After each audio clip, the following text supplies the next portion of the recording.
I was asked the question, how do you win the Spanish Civil War as the Soviet Union? Having to face a superior enemy with Italian and German volunteers, outgunned, and having to face the anarchist insurrection. Hey, it's pretty tough, particularly if you don't have a lot of hours in the game. So let me hold your hand and tell you how to do it. The Soviet Union, you're pretty massive, and you're led by Mr. Stalin. What? You're paranoid? And that could cause problems inside of your country? Well, you better fix this by going down the center path. I get asked the question quite often, do you start with mills or do you build with civilian factories? Well, it all comes down to, really, what states you have. See the green ones? Those are good. The blue ones are really good. And all the others are just okay. So what you want to do is you kind of want to build infrastructure in the regions that have resources and have good building slots. Wouldn't it be nice if there was a map mode for states as well as resources? Nope, you're not allowed that. Sorry. There's an example of a few states that start off with resources and have decent infrastructure. This one, this one, this one, this one, and this one. Did you get that? And because you're on toaster economy, you don't have any penalty to building infrastructure. So it's worth building at the start of the game. So is it civilian factories or mills? Neither. And the first important step is to build lots and lots of artillery. An insane amount of artillery. Will all make sense later on. And also some trains. When you're making artillery, why don't you make them a little bit better with more soft attack? And then the same old start to Hearts of Iron 4. You build your industry. 5 speed. Let's go. Okay, we're going to go for this guy because it gives extra army XP as well as ticking army XP. And we're going to stack that with Professor Officer Corps. All right, we're going to send the military advisors to Spain. Okay, this gives ticking XP. And it also pushes Spain slightly towards communism. So let's do that. And top that off, our infrastructure is almost done now. So what we can do is build mills in all of these locations. Okay, the Spanish Civil War has started. We're going to send volunteers, and we can send 6. So what we're going to do is find 6 of our boys. It's a decent division. And what we'll do is create a duplicate and add on a little bit of artillery. We're waiting for the XP. There we go. Prioritize the equipment for it. That's good. Select a very good general and field marshal. Let's hope they don't get purged. Wink, wink. And we'll send the boys and the air volunteers. All right, the lads have arrived now. Send them here. Prioritize for motorized supply and hit this region as hard as we can. Top it off at the same time. We're going to send an attache. We just need a little bit more command power, so we'll boost relations for now. Welcome to the big artillery division. How much artillery? All the artillery. So in the Spanish Civil War, you've got an issue. We have suffered from a big penalty. 1.2 soft attack damage here. It's because we're suffering from this. The unplanned offensive, which severely hurts our attack damage abilities. So you kind of need to compensate that by adding as much stats as you can in your division as possible. We have no control of offensives because that's the Republican Spain's job. Attache, send it over. And now you've got over 50 war support. We can hop onto war economy. And now push. And you can see the amount of damage that we're dealing now is exceptionally high compared to the damage that they're doing on the other side. Remember, as long as we've got more stats than them, we'll defeat them in the long run. War economy. The industry has now woken up. Did I tell you how important it is to have lots of soft attack? Yeah, I really meant it. More. Another wave. So the combined soft attack and combined air power here, you should be able to very slowly take chunks out of them and slowly push them back. Remember, your objective is to kind of push out this region because this is where the anarchists are going to rise up. And if you can snipe the anarchists really easy, particularly at the very beginning when they're very weak, that'll be perfect. There we go. We're slowly making a breakdown, pushing away from these eastern regions. So meaning when they insurrect and rise up, we'll not be in a position where we're isolated. Okay, it has happened, and surprisingly, we're actually more isolated than I expected. But regardless, we've broke out, and then we could just turn around and push in the other direction. In the very beginning, when the anarchists first rise up, their divisions are really weak, so you should be able to just keel into them and push them back. Another thing you'll see as well, when you first break and crack open the anarchists, you'll tend to find that there's gaps in the front line, and that way you can just sneak in and make encirclements. One less division on their front line really hurts them. And it did turn out that they did not secure the north quick enough, so the Carlists have rose up, and that gives us a massive advantage. Once again, it's completely random. You don't need to do that, but if it does happen, it is definitely a big advantage for you. So right now, the Nationalists are about to lose a load of divisions, and look at these Italians and Germans that are isolated. Whoops. I'm not really showing a lot of micro, and the reason for that is all I'm really doing is pushing into gaps in the front line, making encirclements, and then just using battle plans to push me mainly forward. As you can see here now, the anarchists are completely defeated. You can see the amount of damage they're doing is massive, because you can see, look, they're all veterans as well. So the damage is just ridiculously high. It's not the end of the world if you can't defeat the anarchists. What you just need to do is click around the map and look for areas that don't have unplanned offensives. So in this case, you can see it here. So don't attack here. If you were to attack in this region, or this region, you would do full damage. And remember, the amount of damage we can do is going to be huge due to the fact that we've got 277 soft attack. See here, we're attacking in the south. I can see a gap in the north. I've moved it to try and move forward, but now we're in a position where we're kind of closing them in and slowly defeating them with air power, as well as the amount of soft attack on the ground, and it's dead. All right, your best bet now is to push into the south. And the reason why, as we mentioned earlier, these regions don't have unplanned offensives. We move to this southern region now. We'll do a staff office plan to make sure to do maximum damage. Only affects the divisions that are sat on the front line waiting around doing nothing. In the meantime, we're just going to counterattack straight away with air power. You want to give yourself a little bit more soft attack, you can add on cavalry recon, which works in synergy with the artillery. To top that off as well, a little bit of AA gives a tiny bit of soft attack, so we'll help a little bit on the ground. Infantry expert for the attack. Another attack. And in this position now, I think we're doing full damage. Yeah, we are. And as you can see, we break through here like a knife through butter. Forward, forward, and grab the victory points.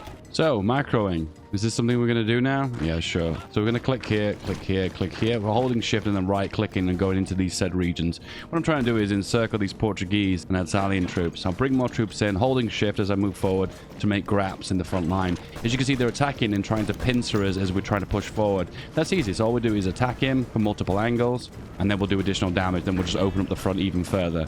Now we've got all the way around. We'll have one troop to attack here to pin them in place, and then another one to go here. This is a gap here, so I'm going to go for that one, and there we go. We've encircled them. I'm going to hold control and right click, and that means support attack will come from every other direction. Looks like it's the priorities of the attack here is for the Spanish first, so I'm just going to right click and close this pocket now. 1, 2, 3, 4, and dead and gone. For the most part, you'll do one or two of those little tactical encirclements, but then at that point, you'll reach a point where you're so significantly stronger than the opposing side, you'll be able to just push with planning bonus, and I think I should be able to do that now. Yeah, I can. And the front line just melts. I know the nationalists are going to be stronger than the Carlists. That's why I'm focused on the nationalists. That way they're going to have to fight a two-front war. And as if you look really closely, you see the orange bar beneath the divisions are significantly weaker. So that's how we know we're slowly taking a bite out of them. They're eating into their manpower and eating into their equipment supplies. And you tend to find that the AI will prioritize offenses to the southern region of Spain. Goes the nationalists, and you just left with the Carlists now that will be unbelievably weaker. Get to the front line, hold it in, and then counterattack. Play how you enjoy, okay? If you enjoy making encirclements, microing, commanding your armies early, go for it. For me, I get a little bit of a buzz of just sitting back and seeing the divisions I made and seeing them melt away the enemy ones. As you can see here, they've not got enough divisions to hold the front line now. So as you can see, as I'm pushing forward, each individual division is melting away. Split in two. Last few victory points. 3, 2, 1. We done? We're done. Spain is free. Now this division is too big. The reason why you don't make a division this big is quite low in the organization, and it's also quite low on the HP as well. So you want to get rid of at least, I'd say about 3 of those. I spy with my little eye something beginning with Germany. I see what you're doing. Mass assault. Let's go all the way with it. Reduces supply by 20%, which can come quite in handy, so we'll do that. Split up the armies. Focus on offense. I have a feeling we're going to have to build quite a few railroads. Let's pop them on the front line. Let's just see what the supply situation looks like. We're on the front now, and it's red all across the board. Is that because of lack of trains, maybe? No, we're good on trains. I feel like there's actually too many divisions here. Okay, we'll delete one of the armies. And I suppose we can create an extra army. Now, we'll keep one army back. See, look, none of the supply depots are oversupplied. It's just the individual supply per region that's the problem. There is a way of fixing that. You can just build infrastructure across the front line. It's not really worth it. I'm actually okay being a little bit oversupplied. Germany, what are you doing? Were you planning to attack? We have to stop you now. The Molotov-Ribbentrop Pact. No. So you're probably thinking, why don't I just guarantee Poland, right? Then I can join the war immediately. You can't, because you can only guarantee nations of your same ideology. They're not communists, so no. It's time. Lads, go. Ah, Mr. H wasn't prepared for this two-front war. Earlier than scheduled. It just happened. I think I just found a bug. Denmark white peace, and suddenly this land given to Poland again. Okay. I've also lost a bunch of my divisions as well. They must have got overrun. One of those moments where you scratch your head and you're like, okay, I guess the devs didn't intend this to happen.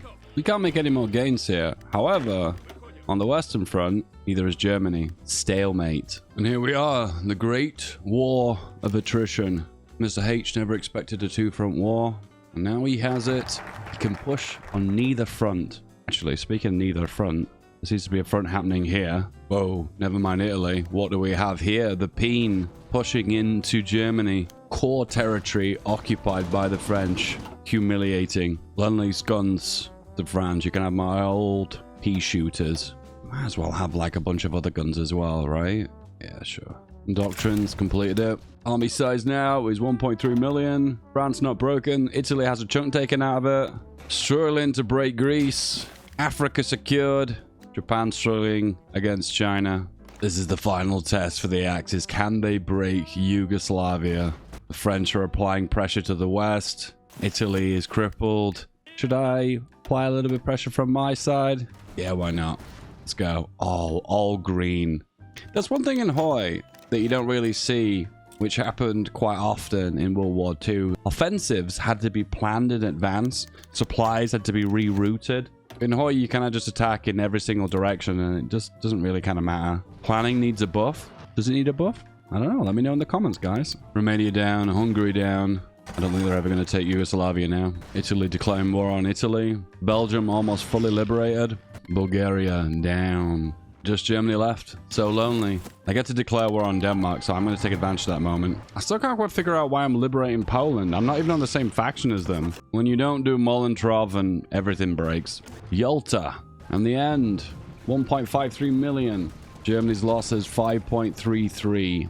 And classic China taking a pounding at 4.86. I was thinking, just Balkans. I'll just have the Balkans. And I realized, oh, I can't get Poland, so a bit of strange highway into Europe. I thought at some point I'd have to give this land back to make the Yalta Conference. I guess not. East Germany is Soviet now. Nice. Now you know how to win the Spanish Civil War as the Soviet Union.